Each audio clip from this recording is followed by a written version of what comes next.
Let's pick up on another issue which divides you and the justices that whoever ends up winning this election appoints could have a dramatic effect there, and that's the issue of abortion.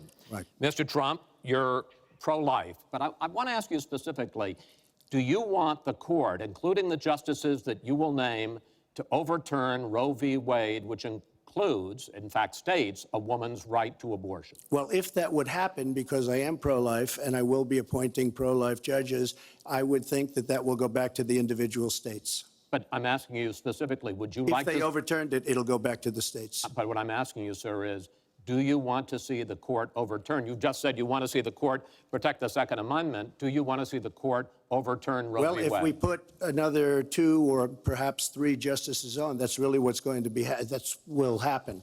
And that'll happen automatically, in my opinion, because I am putting pro-life justices on the court. I will say this, it will go back to the states, and the states will then make a determination. Secretary Clinton. Well, I strongly support Roe v. Wade, which guarantees a constitutional right to a woman to make the most intimate, most difficult, in many cases, decisions about her health care that one can imagine. And in this case, it's not only about Roe v. Wade. It is about what's happening right now in America.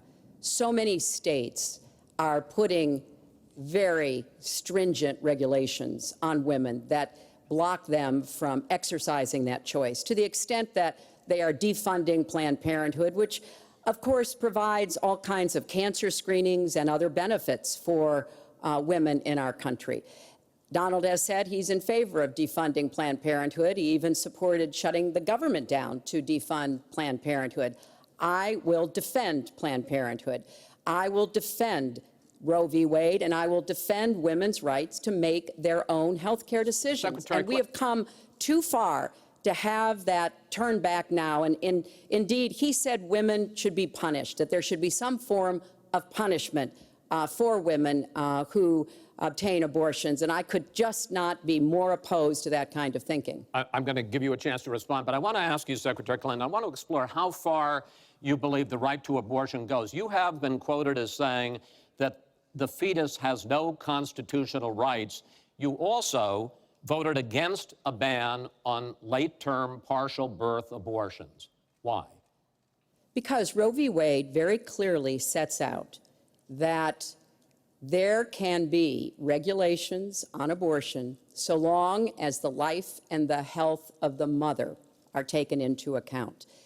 And when I voted as a senator, I did not think that that was the case.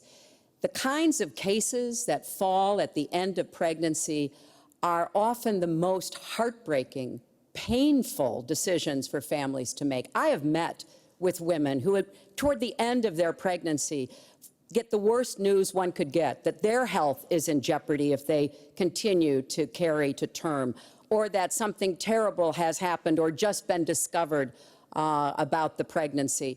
I do not think the United States government should be stepping in and making those most personal of decisions. So you can regulate, if you are doing so, with the life and the health of the mother taken into account. Mr. Trump, your reaction, and particularly on this issue of late-term partial birth abortion. Well, I think it's terrible. If you go with what Hillary is saying, in the 9th month, you can take the baby and rip the baby out of the womb of the mother just prior to the birth of the baby.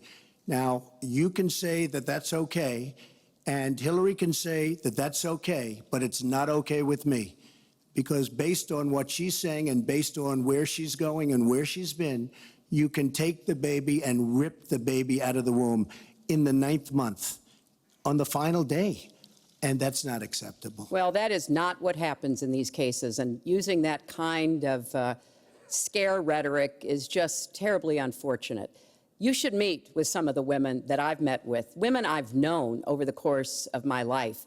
This is one of the worst possible choices that any woman and her family has to make. And I do not believe the government should be making it. You know, I've had the great honor of traveling across the world on behalf of our country. I've been to countries where governments either forced women to have abortions like they used to do in China, or forced women to bear children like they used to do in Romania. And I can tell you the government has no business in the decisions that women make with their families, in accordance with their faith, with medical advice, and I will stand up for that right.